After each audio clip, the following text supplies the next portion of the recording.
Esto es Pulso Latino con Alejandra Forero. Bienvenidos a una emisión más de Pulso Latino. Agradecemos por su sintonía. Iniciamos nuestra emisión de hoy con un hecho lamentable en el cual nuestro equipo de reporteros de ATV se vio envuelto. Durante varias emisiones, tanto de Pulso Latino como de diferentes programas de nuestro canal, le hemos dado gran cobertura y apoyado al festival que inició esta semana, el CAISO Ansoca Monarch. El hecho es que nuestro principal derecho como periodistas fue violado, la libertad de expresión. A esto me refiero al lamentable hecho que los organizadores de este festival, Purple Entertainment Group, obstaculizaron la labor de uno de nuestros colegas, impidiéndole hacer un reportaje completo del evento y quitándole la oportunidad a nuestros televidentes de tener una impresión del CAISO Ansoca Monarch.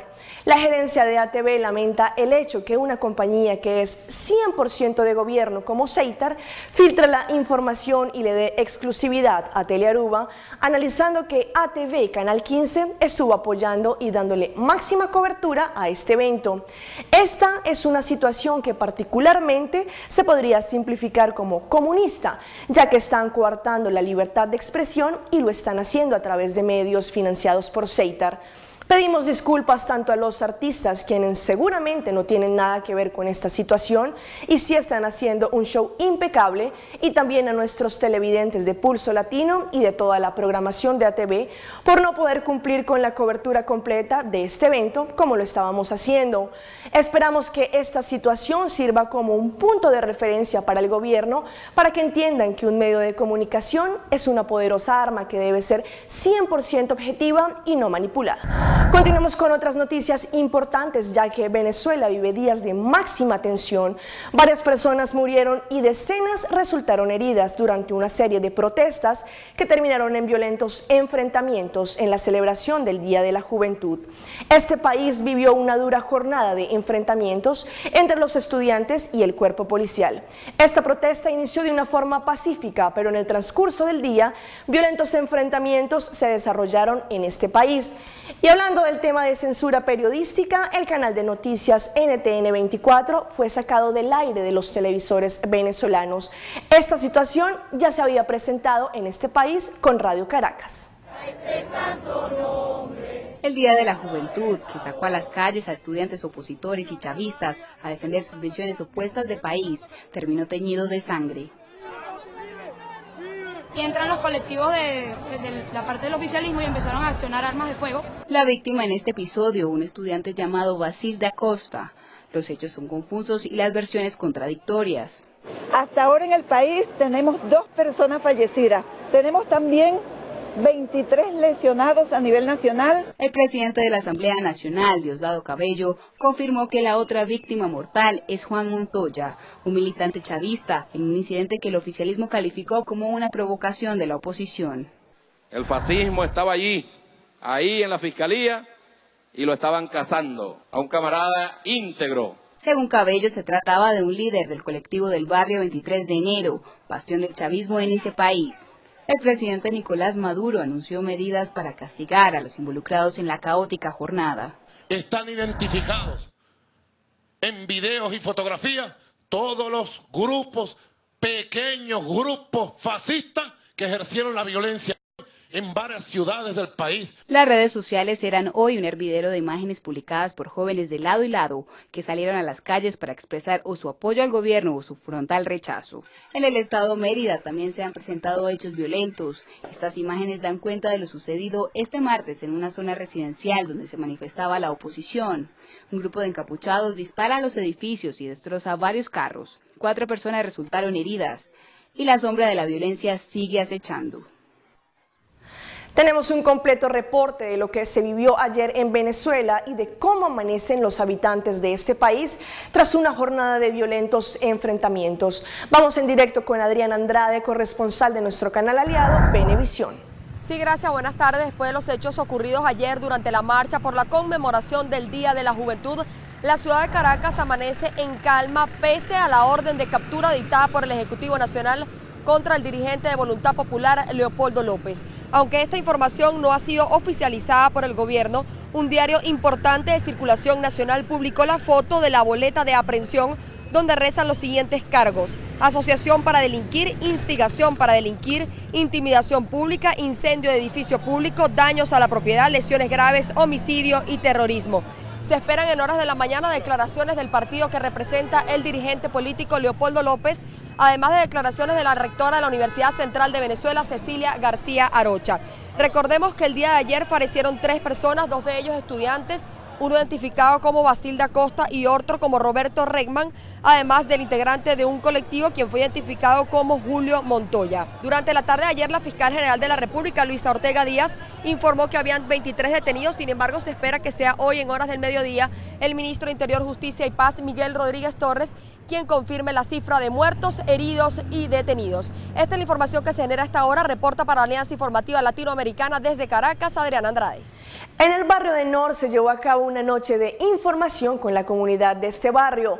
Tanto el primer ministro Mike Eyman como todas las personas que están envueltas en este proyecto le dieron una impresión a los habitantes de Nor de lo que será la facilidad multifuncional que ya inició a ser construida y también sobre cuáles son los servicios que allí se prestarán.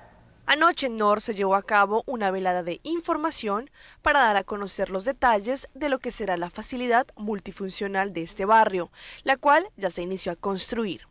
En esta noche de información, tanto el primer ministro Mike Eyman como todas las personas envueltas en este proyecto dieron una impresión de qué son las MFA y cuáles son los servicios que se prestan allí. De igual forma, los habitantes de Nor tuvieron la oportunidad de hacer preguntas concernientes a estas facilidades, las cuales fueron resueltas con total claridad por parte de las directivas de la facilidad multifuncional. La noche fue muy bien, como puedes ver también el MFA ya está en construcción, ya eso comenzó la semana pasada.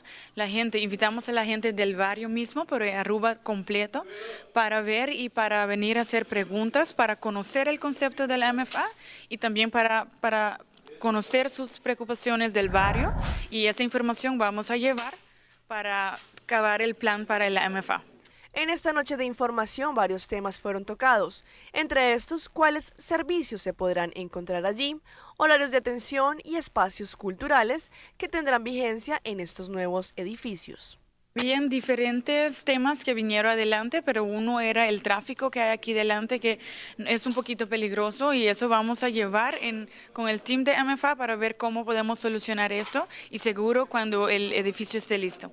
Las MFA son un concepto multifuncional que recoge en un solo espacio la prestación de varios servicios como el pago de utilidad, biblioteca y un lugar para el esparcimiento. Bueno, un centro multifuncional en Aruba no conocemos ese concepto aún, pero sí lo conocemos en otras partes del mundo. Es un edificio donde tenemos diferentes tipos de servicios, en este caso es gubernamental, pero también sectores privados que vamos a ofrecer para el barrio. Pero también lo importante para nosotros es que este edificio sea un punto central donde la gente puede venir, puede disfrutar de, por ejemplo, de cafetería, vamos a tener una biblioteca también, y que la gente puede llegar allí y que se sienten cómodos también, no solamente para el servicio, pero para hacer otro tipo de cosas como también quizás clases de música o actividades culturales o sociales. El proyecto viene con 5 edificios, los edificios estarán en Nord, que ya comenzó. Siguientemente vamos a tener Paradera, Sabaneta, Santa Cruz y San Nicolás, específicamente para esos barrios, pero para Aruba completo. En menos de un año tenemos que comenzar con todos los proyectos del MFA. Para el próximo año tenemos que ya finalizar todos los 5 edificios. Atención, que lo que habría sido una discusión entre una madre y su hija terminó en tragedia en el centro de Santiago, en Chile. Una niña de 13 años de nacionalidad peruana cayó desde el balcón de su departamento en el piso 22 cuando intentaba asustar a su madre amenazando con suicidarse. Fue una caída de más de 50 metros lo que provocó la muerte de manera instantánea de Cari Atanasio, de solo 13 años. Una tragedia que horrorizó a todos los residentes de este condominio en Calle Huérfanos, porque muchos de ellos sintieron a la niña pedir ayuda segundos antes de caer. Ella solamente gritaba auxilio, auxilio, ayúdenme. Y vi solamente una sombra que apareció y escuché el golpe. Escuché algunos gritos y un grito que decía no y el estrondo. La madre de Cari no podía contener las lágrimas. Intentaba explicarle a la policía que habían tenido una discusión porque la niña había llegado tarde y que ella no le prestó atención cuando la amenazó con suicidarse porque era la tercera vez que lo hacía. Sin embargo, Cari no midió el riesgo y comenzó a gritar por ayuda. Ella llega al balcón y la ve que está pendiendo de sus manos sobre el balcón hacia el exterior e intenta socorrerla, lo cual no lo logra y en definitiva su hija cae de este piso 22. Zulema, de nacionalidad peruana, estaba separada y en el departamento vivía solo con sus dos hijas de 3 y 13 años. La mujer estaba en su trabajo todo el día y las niñas quedaban solo con una nana. La mamá prácticamente aparecía poco por acá, entonces pasaba más con la nana. Se veía una niña normal. Salía con su hermana, siempre iba a la sala de computación, salía a skate, siempre. Cari solía tener discusiones con su madre, una situación que según expertos es totalmente normal para niños que están ingresando a la adolescencia. Sin embargo, en familias disfuncionales pueden ser situaciones más difíciles de controlar. Es un periodo difícil porque es un periodo de adaptación, un periodo de cambio de personalidad que trae conflictos tanto a la persona que lo está buscando, al adolescente, como a la familia del adolescente. La policía sigue con los peritajes, sobre todo al cuerpo de la joven, que será entregado a su familia este jueves. Ayer se presentó un accidente que desafortunadamente dejó el saldo de una persona fallecida en el área de Barcadera. El golpe fue tan fuerte entre 3 autos que dejó a 3 personas fuertemente heridas. Veamos las imágenes. Desafortunadamente, ayer en horas de la tarde se registró en el camino que conduce a Barcadera un fuerte accidente en el que se vieron envueltos 3 autos. El accidente dejó como saldo la muerte de una persona que fue trasladada al hospital pero falleció y otras 2 personas resultaron fuertemente heridas que también fueron trasladadas al hospital. En el momento que las autoridades llegaron al sitio, constataron el duro golpe que estos 3 autos sufrieron. En el momento se solicitó la ayuda de bomberos para poder sacar a las víctimas de los autos, del cual uno de ellos quedó como pérdida total. El cuerpo policial espera algún tipo de información de la comunidad que pueda conducir a tener un reporte final de cuáles fueron las causas de este fatal accidente. En Colombia se estima que 12.000 niños o más están en las filas de los grupos armados ilegales. El Instituto Colombiano de Bienestar Familiar les pidió a las FARC y al ELN devolverlos a sus familias antes que se firme un acuerdo de paz. El coiteño de 23 años no le ha hecho olvidar a Leonardo que su niñez fue robada. Cuando tenía más o menos 10 años de edad, fui reclutado por las FARC y esto pues lógicamente es un episodio que me va a acompañar a lo largo de mi historia.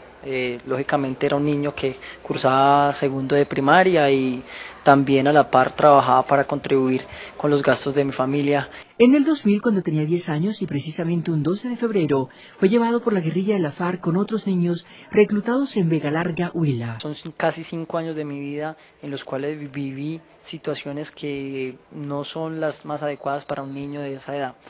Situaciones difíciles, situaciones de muerte. A Leonardo el ejército lo capturó el 16 de septiembre de 2005, después pasó al programa de atención a desvinculados del ICBF y hoy es un profesional gracias al programa de reintegración del Gobierno Nacional. De acuerdo con la Defensoría del Pueblo y UNICEF, el 86% de los niños y niñas que terminan los grupos armados ilegales lo hace porque ha recibido tratos crueles en sus hogares. Para Jimena Norato, directora de la agencia Pandi para la niñez, el reclutamiento es un delito atroz. Pierde el derecho al nombre, porque ahora va a tener un alias, el derecho a estar con su familia, el derecho a la educación, el derecho a la salud. El 80% de los niños que han llegado es porque se han volado de esas filas insurgentes. Por eso exigimos que esos niños lleguen ya al seno de sus hogares. Desde 1999 hasta la fecha, el ICBF ha atendido a más de 5.000 niños víctimas de reclutamiento forzado. Vamos a un corte comercial, pero ya regresamos con más información aquí en Pulso Latino.